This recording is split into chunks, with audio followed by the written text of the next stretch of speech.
2 Chronicles chapter 25. Amaziah was 25 years old when he became king, and he reigned in Jerusalem for 29 years. His mother's name was Jehoaddan. She was from Jerusalem. He did what was right in the eyes of the Lord, but not wholeheartedly. After the kingdom was firmly in his control, he executed the officials who had murdered his father, the king. Yet he did not put their children to death, but acted in accordance with what is written in the law in the book of Moses, where the Lord commanded, "Parents shall not be put to death for their children, nor children be put to death for their parents. Each will die for their own sin."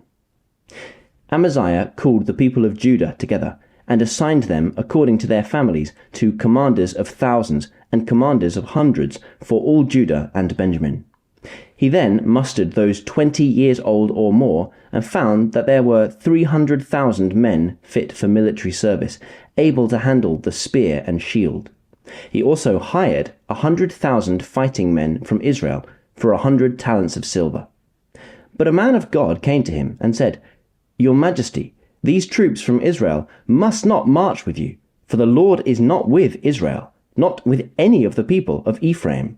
Even if you go and fight courageously in battle, God will overthrow you before the enemy, for God has the power to help or to overthrow."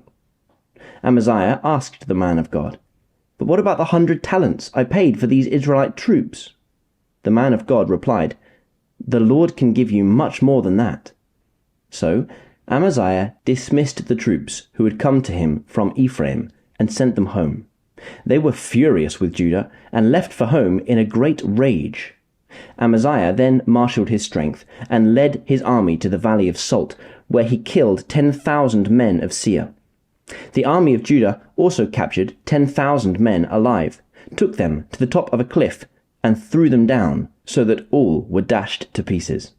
Meanwhile, the troops that Amaziah had sent back and had not allowed to take part in the war raided towns belonging to Judah from Samaria to Beth-horon. They killed 3,000 people and carried off great quantities of plunder. When Amaziah returned from slaughtering the Edomites, he brought back the gods of the people of Seir. He set them up as his own gods, bowed down to them, and burned sacrifices to them. The anger of the Lord burned against Amaziah, and he sent a prophet to him, who said, "Why do you consult this people's gods, who could not save their own people from your hand?" While he was still speaking, the king said to him, "Have we appointed you an adviser to the king? Stop!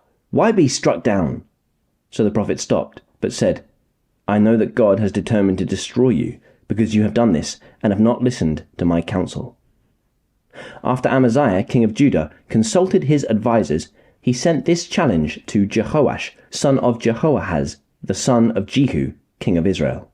"Come, let us face each other in battle." But Jehoash, king of Israel, replied to Amaziah, king of Judah, "A thistle in Lebanon sent a message to a cedar in Lebanon. Give your daughter to my son in marriage." Then a wild beast in Lebanon came along and trampled the thistle underfoot. You say to yourself that you have defeated Edom, and now you are arrogant and proud. But stay home. Why ask for trouble and cause your own downfall, and that of Judah also? Amaziah, however, would not listen, for God so worked that he might deliver them into the hands of Jehoash, because they sought the gods of Edom. So Jehoash, king of Israel, attacked. He and Amaziah, king of Judah, faced each other at Beth-shemesh in Judah. Judah was routed by Israel, and every man fled to his home. Jehoash, king of Israel, captured Amaziah, king of Judah, the son of Joash, the son of Ahaziah, at Beth-shemesh. Then Jehoash brought him to Jerusalem, and broke down the wall of Jerusalem from the Ephraim gate to the corner gate, a section about 400 cubits long. He took all the gold and silver, and all the articles found in the temple of God that had been in the care of Obed-Edom, together with the palace treasures and the hostages, and returned to Samaria. Amaziah, son of Joash, king of Judah, lived for 15 years after the death of Jehoash, son of Jehoahaz, king of Israel. As for the other events of Amaziah's reign, from beginning to end, are they not written in the book of the kings of Judah and Israel? From the time that Amaziah turned away from following the Lord, They conspired against him in Jerusalem, and he fled to Lachish, but they sent men after him to Lachish and killed him there. He was brought back by horse and was buried with his ancestors in the city of Judah.